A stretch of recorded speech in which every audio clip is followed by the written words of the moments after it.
야고보서의 말씀은 그 배경이 굉장히 중요합니다. 이 야고보서가 쓰여진 이 야고보는 사도 야고보가 아니라 예수님의 형제 야고보입니다. 예수님의 형제 야고보가 이 말씀을 쓸 때는 주후 40년에서 한 50년 정도.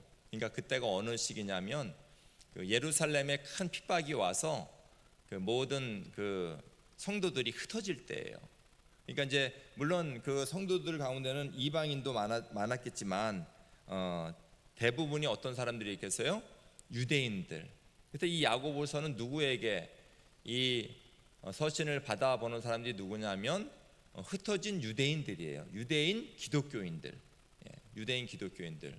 그래서 이 유대인 기독교인들에게 쓴 서신인데 그 당시에 이제 핍박이 있었기 때문에 어려움이 있었기 때문에 막 이렇게 이제 숨어 지내고 우리 뭐 스테반 집사님도 순교하고 우리 바울이 사울이었을 때 얼마나 또 많은 교회를 핍박을 했습니까? 그래서 참 굉장히 어려운 시기였어요. 고난받고 환난받고 그러니까 거의 뭐 그 당시에는 로마 전역에서 이렇게 환난이 일어나는 게 아니라 누가 누구를 핍박해요? 그냥 유대인이 유대인을 핍박하는 거예요. 유대인이 교회를 핍박하는 그런 시기였습니다. 자, 그런데 아이러니하게도 고난을 당하고 환난을 당할 때, 핍박 당할 때, 세상에서 외부에서 교회를 오면 어떨까요? 더욱더 성도들이 사랑스럽고 서로 위로하고 따뜻하게 품어주고 똘똘 뭉쳐갖고 이렇게 교회 생활을 할 텐데, 오히려 오늘 이 말씀을 보더라도 다툼이 있고 논쟁이 있고 시기가 있다라는 말씀입니다. 아이러니하죠. 고난 가운데 성도들은 이렇게 더 뭉치지 않을까? 뭐 우리가 이제 흔히 그렇게 얘기하는데 한 가지 절차가 있습니다. 고난 가운데 뭉치고 서로 사랑하고 아끼고 서로 힘든 부분들을 위로하는 건 맞는데 그 전 단계가 있어요. 그 전 단계에 그 외부로부터의 그런 힘들고 어려움이 어떻게 돼요? 다 이게 갈기갈기 찍힌 상처가 돼가지고 그 교회에 와서도 이 상처를 가지고 또 상처를 내는. 그러니까 어떤 상처가 되냐면 세상이 결국 상처 내는 것은 뭐냐면 자존심, 뭐 자존감, 그리고 자기 자신의 어떤 그런 권위, 뭐 이런 것들에 대해서 상처를 내지 않습니까? 또 많이 가진 것, 많이 배운 것, 이런 것들을 그래서 과도한 경쟁심, 이런 것들이 이제 이 성도들은 바깥에서 너무너무 이제 소외당하고 그런 것으로 인해서 외면당해서 교회로 온 겁니다.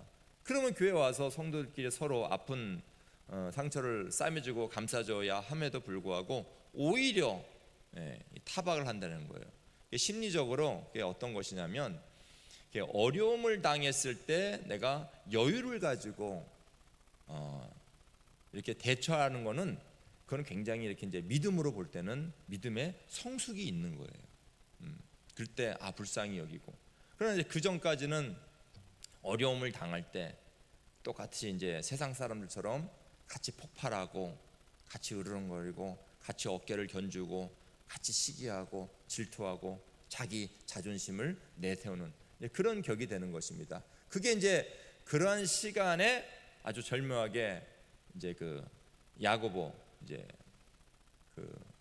그는 이러한 그 다툼을 멈추게 하게, 이게 전부 다 위로부터 오는 지혜가 아니라 땅에 있는 지혜다고 이렇게 책망을 하면서 말씀을 합니다.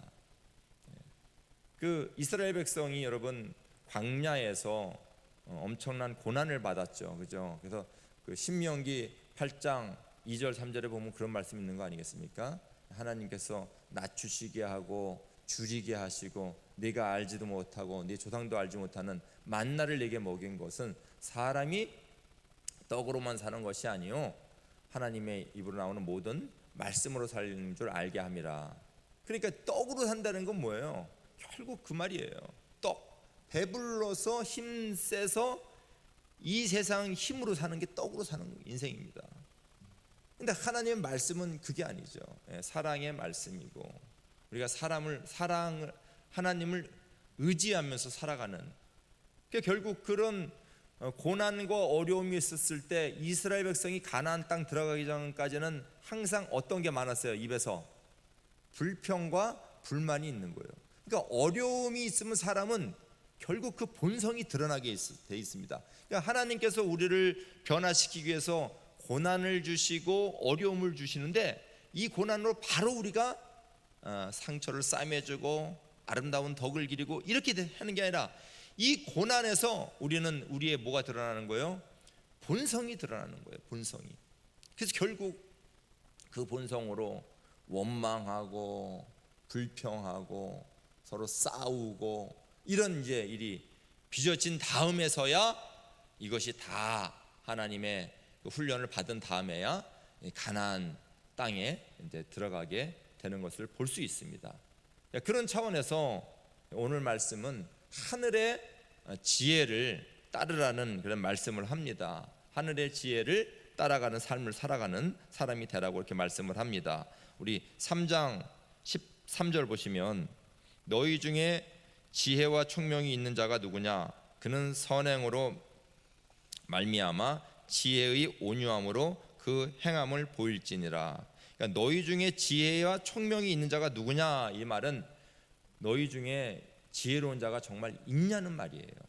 그러니까 이거 지혜에 대한 말을 하는 거는 우리 성경에 우리 잠언에 여호와를 경외하는 것이 지혜의 근본이라 이렇게 얘기하고 있죠. 근데 여기 지혜라는 말을 이렇게 내놓은 이유는 뭐냐면 이 서신을 받아보는 자들이 유대인들이에요. 그러니까 유대인들에게 있어서의 이 서로 다투고 자존심 이렇게 세우고 자기 의를 드러낼 수 있는 게 뭐겠습니까? 성경을 얼마나 아느냐 이런 것입니다. 성경을 얼마나 아느냐.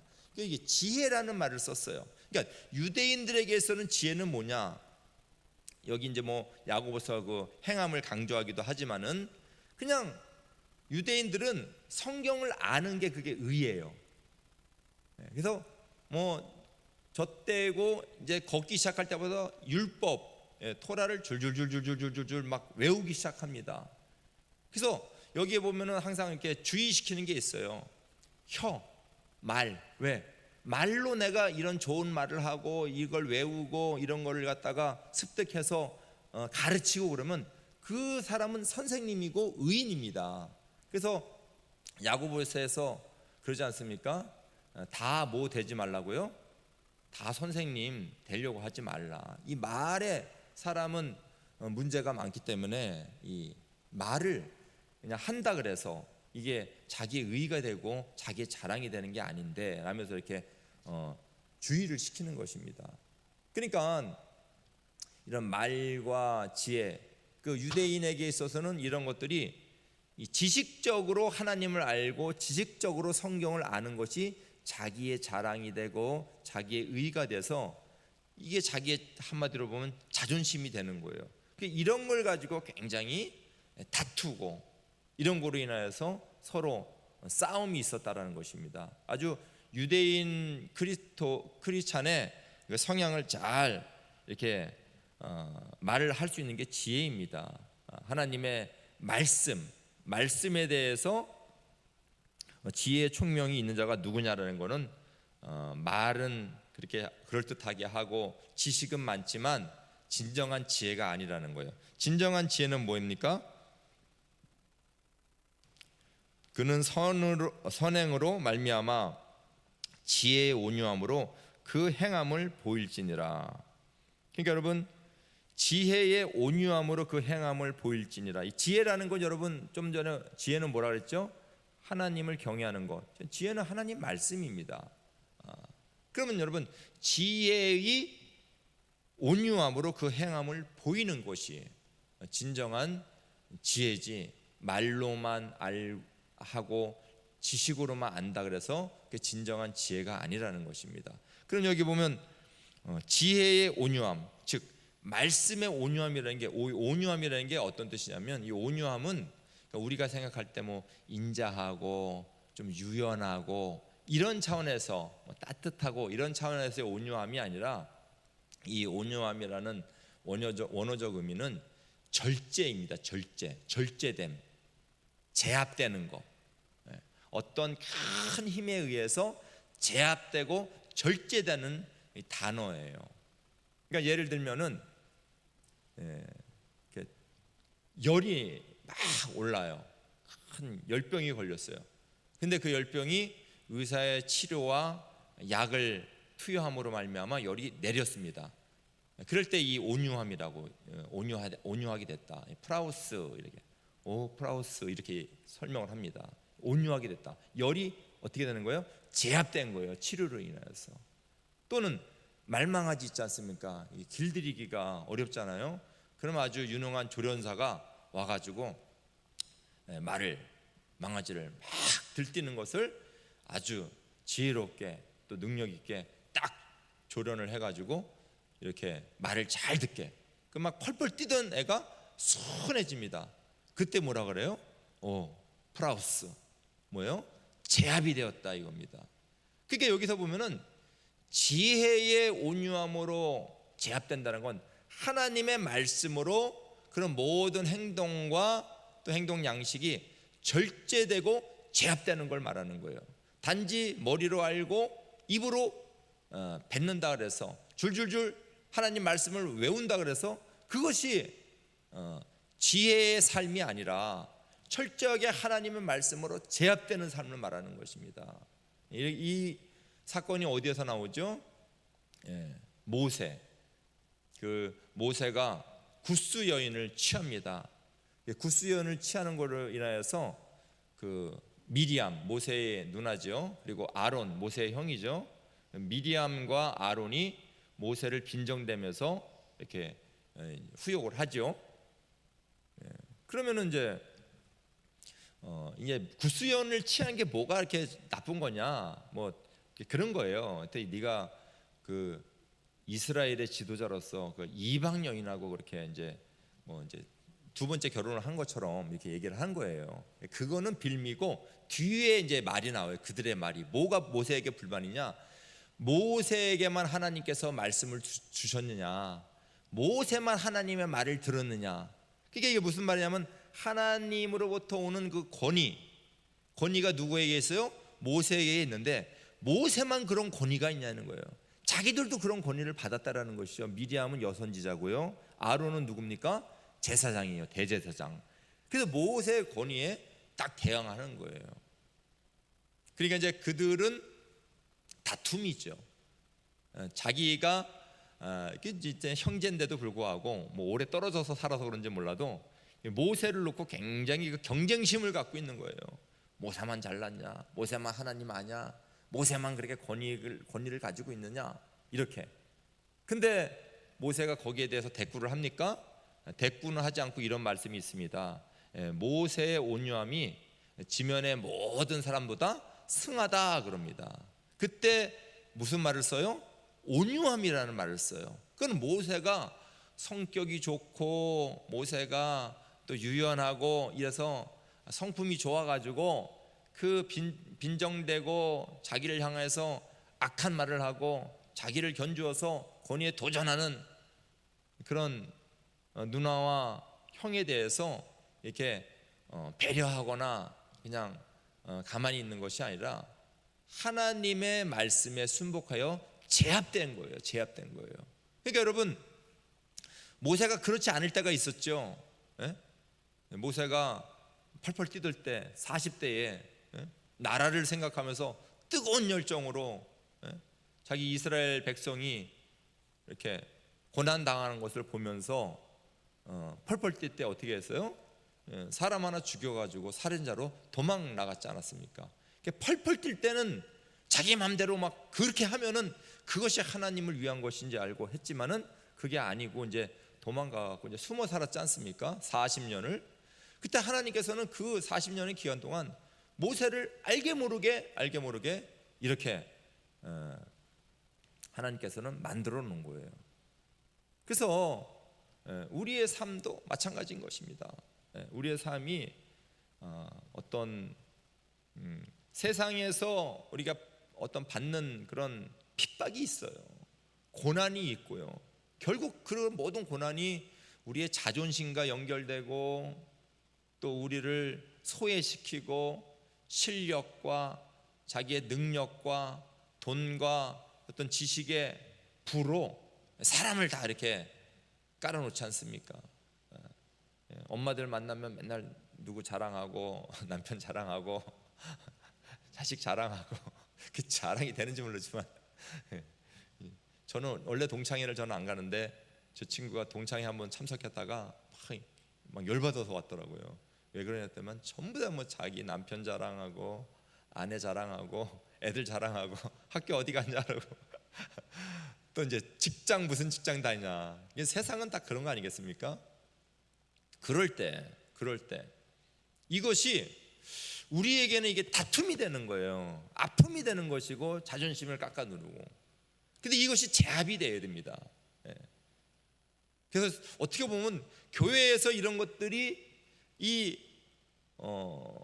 흩어져 있는 유대 크리스찬, 유대의 교회, 유대인 교회, 이 교회에서도 그런 일이 있었던 것이죠.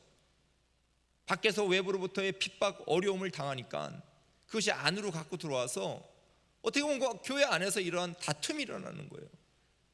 절묘하게 이런 것들이 나아지게 그리고 회복되게 치료되게, 그 치료는 우리의 성품에 있는 것도 아니고 우리의 어떤 뭐 열정에 있는 것도 아니고 뭐에 있습니까? 하나님의 말씀에 우리가 온전히 제압이 돼야 돼요.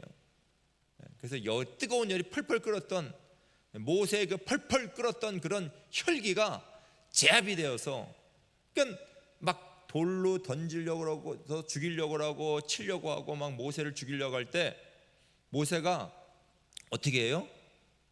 그냥 하나님 앞에 쑥으리고 기도하는 거예요. 모세라고 자존심이 없겠습니까? 그렇지 않겠습니까? 나이도 제일 많을 것 같은데 그래도 하나님한테 엎드리는 것입니다. 우리도 그런 복이 있기를 주님으로 축원드립니다. 근데 이제 뒤에 가서 보면은 이제 이게 이제 그 민수기 12장에서는 모세의 온유함이 모든 사람보다 승하다 그랬는데 뒤에 가면 이제 민수기 20장쯤 가면은 이 백성이 또 물이 없다고 또 막 망탈을 부리고 모세 저 죽일 놈이라고, 우리 애굽에 땅이 없어가지고 먹을 음식이 없어갖고 여기 와갖고 매장지가 없어갖고 여기 와서 죽이려고 하느냐고. 근데 여러분 모세가 여러분 온유함이 승하다 할지라도 생각을 해보세요. 모든 불평마다 다 들어줬지 않습니까? 그죠? 하나님께서. 그러면 이제 깨달을 때 좀 됐는데, 우리 말로 말하면 야 신앙생활 저 정도 했으면 좀 깨달을 때 됐는데 매일 뭐 짜잘한 거 가지고 똑같이 그냥 애굽에 살던 그 버릇 그대로 갖고 있으면 얼마나 모세가 짜증이 나겠습니까? 그때 막 물이 없다고 난리를 치지 않습니까? 모세를 뭐 공격하고. 그때 하나님께서 뭐라 합니까? 반석을 뭐라 그래요? 치라고 하지 않고 반석을 치라는 거는 그 전에 있어요. 출애굽기에 보면 있는데 반석에게 명하라고 해요. 반석에 명하여서 물을 내라고 합니다. 반석에. 근데 모세가 얼마나 짜증이 났는지 이 자존심이 섞인 말투가 어디서 나오냐면 내가 물을 내지 못할까? 이러면서 이제 자기 어떤 자존심을 세우는 거죠. 반석을 명해야 되는데 어떻게 해요? 2번을 빵빵 쳤어요. 그 2번 치는 바람에 모세가 어디를 못 들어가요? 가나안 땅에 못 들어갑니다. 그 시편 106편 이런 데 보고 신명기서 나중에 모세의 설교 보면은 굉장히 억울해해요. 그걸. 이게 억울하죠. 백성들이 막 격동시키니까 너희들이 악해가지고 격동시키는 바람에 내게도 이런 어려움이 왔다. 이렇게 시편 106편에도 보면 그런 맥락으로 오히려 이제 모세를 감싸주긴 감싸주는데, 아무튼 그 백성들의 격동으로 말미암아 모세도 격동이 된 거예요. 그 하나님의 말씀에 제압됐던 그 마음이 다시 막 들끓어버린 거예요. 그 반석을 한 번도 아니고 두 번을 쳤죠. 물론 이제 그래서 가나안 땅을 못 들어갔다는 건 그 영적인 그런 신학적인 상징적인 의미가 있습니다. 처음에 물이 없을 때는 하나님이 반석을 치라고 해요. 이 반석은 그리스도입니다. 반석을 치라는 건 그리스도의 고난을 말하고요, 그 고난을 통하여서 생명의 생수가 흘러나오는 것을 의미합니다. 그 다음으로는 치면 안 돼요. 왜냐하면 그리스도는 단 한 번의 죽음으로 말미암아 모든 생명의 생수, 생명의 양식을 주시는 분이기 때문에 하나님께서는 그 반석에게 명하라고 하시는 것입니다. 그래서 근데 모세가 혈기로 그 반석을 두 번씩이나 치는 바람에 그 선지자적 그런 상징성에 의해서 가나안 땅을 못 들어갑니다. 그리스도를 두 번 못 박는 격이 돼버리기 때문에 그건 이제 그런 의미이고, 그런 의미인데, 오늘 말씀은 어떤 모세도 그런 백성들이 격동하고 백성들이 공격하자 말자 같이 이렇게 격동이 된 것입니다. 그래서 결국에는 그러한 하나님의 책망을 듣죠. 근데 하나님의 책망이 어떤 말씀을 하냐면, 너는 왜 백성들 앞에서 나를 믿지 못하고 나의 거룩함을 드러내지 않았느냐, 이렇게 얘기합니다. 그러니까 하나님의 거룩함, 그러니까 모세의 그 잘못된 점을 하나님 정확히 지적해요. 하나님의 거룩함을 드러내지 않았다는 거예요. 여기서 하나님의 거룩함은 하나님의 어떤 구별됨, 하나님의 어떤 그 성스러움, 이런 차원이 아니라 하나님의 거룩함을 드러내지 않았다는 건 하나님의 하나님됨을 드러나지 않았다는 거예요. 그 오늘 말씀이 똑같은 뉘앙스의 말씀이 뭐냐면, 우리 15절부터 한번 보시겠습니다.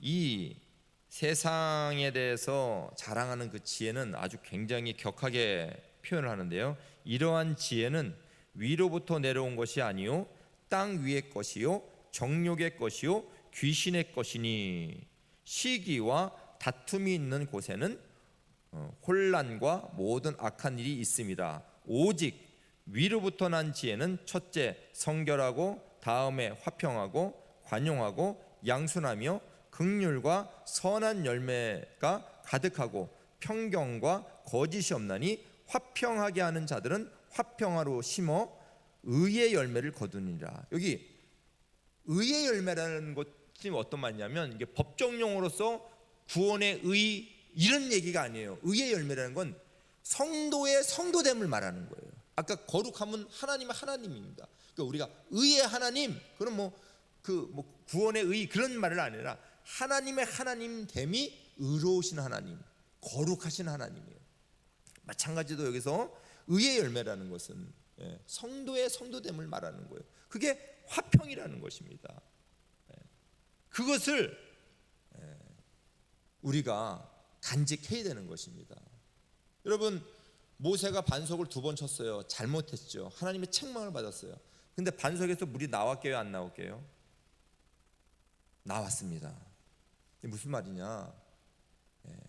중요한 건 물이 나오냐 안 나오냐가 중요한 게 아니에요. 그러니까 여러분, 우리가 어떤 사역을 할 때 일이 되냐 안 되냐가 중요한 게 아닙니다. 물 나오게 하냐 안 나오게 하나님이 다 먹여 살리시는 거예요. 어떤 일에 대해서 일이 되냐 안 되냐, 교회 일이 잘 진행되냐 안 되냐는 100번으로 따지면 저기 한 98번째 정도 될 거예요 아마. 일이 되냐 안 되냐는 중요한 게 아니라, 일을 도모하는 데 있어서 일을 이렇게 쌓았고 일을 성취시키는 데 있어서의 우리의 모습입니다.